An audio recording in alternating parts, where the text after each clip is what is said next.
enough guy to come out and do a press conference before she ever printed her story. And the fact that she went and talked to the mother-in-law personally, I knew about the mayor and Mirthala Salinas, and so did a lot of other reporters. Yeah, of course. And that wouldn't have been enough for me to run that story, but the mayor's a smart enough guy to know that when the mainstream media is going to put out the story, that it might be the same story I was going to put out, or even not as good of a story, or not as backed up and verified of a story. It doesn't really matter what's in the story. It matters that the Daily News is No, going to I put think that it mattered story out. what was in the story, too. I think it mean, mattered. I trust me, if Luke had that mother-in-law talking on his blog, it would not have affected the mayor's approach to that story in the same way in any way. The fact that the LA Times or the Daily News is going to run that story, regardless of how well, I think it matters what they had. I mean, it definitely matters what they had. Backing it up.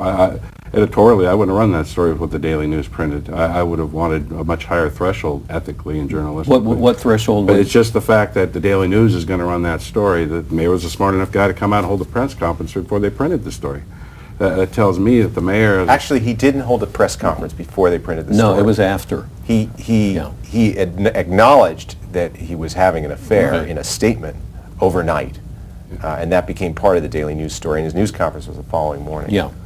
Well, I mean, I don't see where this is an ethical He acknowledged question. the affair prior to the printing of Right. the story, Yes, he which did. is what the story made news. I don't see this as an ethical question at all. I mean, it's a question of, do you make a decision to cover the private lives of public people, which we do now, so we do it, and that's just the way it is. The only ethical question was the fact that her ethics, because she was sleeping with a news source. I mean, I think at my students at She was USC, sleeping with a lot of I tell my students at USC there are only 3 ethical rules that you have to follow.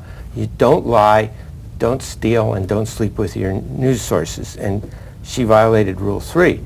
I think that's the only ethical question involved. Now, I think there's a question of taste, perhaps, but I don't understand why it's unethical to write about the private life of a public figure.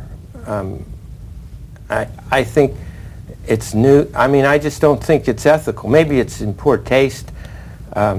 Maybe it's crummy. I don't know. Maybe it's interesting, but I don't see the ethics here. I mean, this issue of that Eric was talking about, gossip and rumor, and Yeah. I mean, Fast and loose with the facts. Kevin Roddick's site, for example, he's nearly runs everything I do, and Kevin's a great guy. I love LA Observe, and he's a great thing for the internet and for all reporters and bloggers and anybody.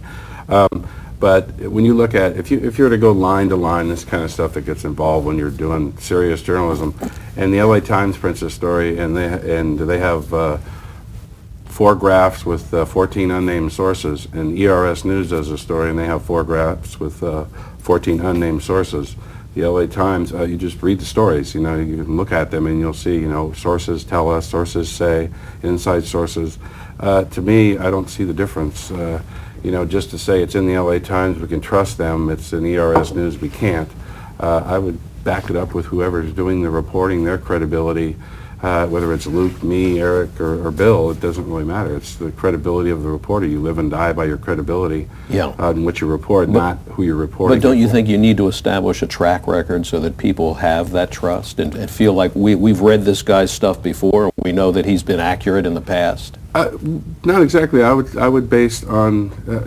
I would base it on the level of the quality of the reporting. If the LA Times is printing a story with it's all unnamed sources, and I'm printing a story with 2 on-the-record sources, I'd go with the story with 2 on-the-record sources quicker than I'd go with an LA Times story with 16 unnamed sources.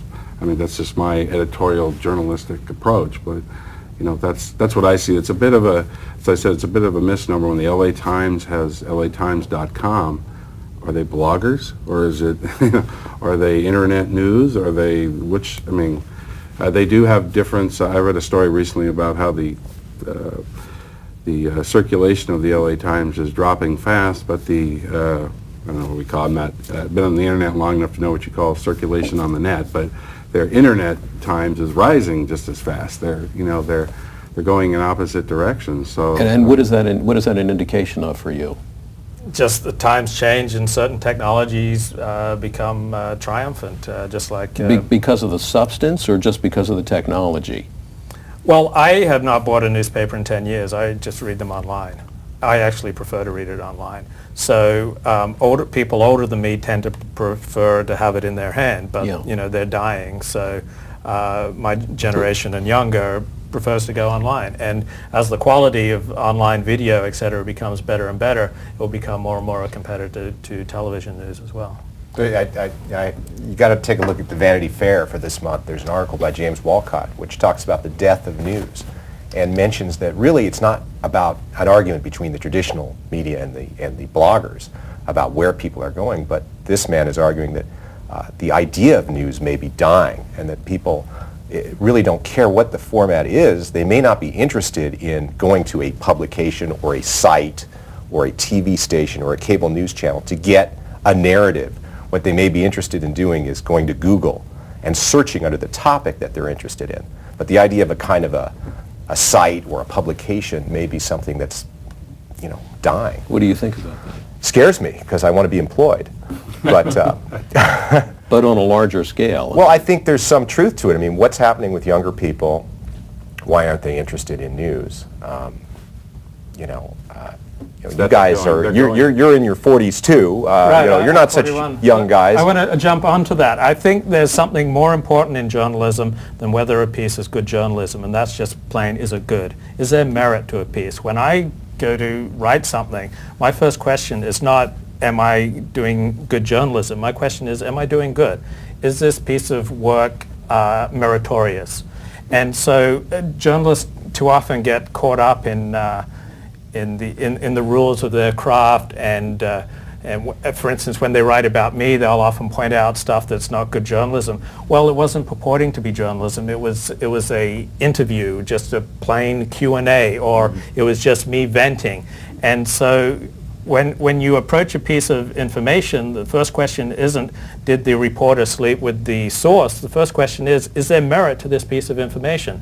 Whether that information's on Google, whether it's done by an unethical blogger, by someone with an agenda, if a piece has merit, that's the first Well, who prize. decides, or what's the criteria for deciding whether it has merit?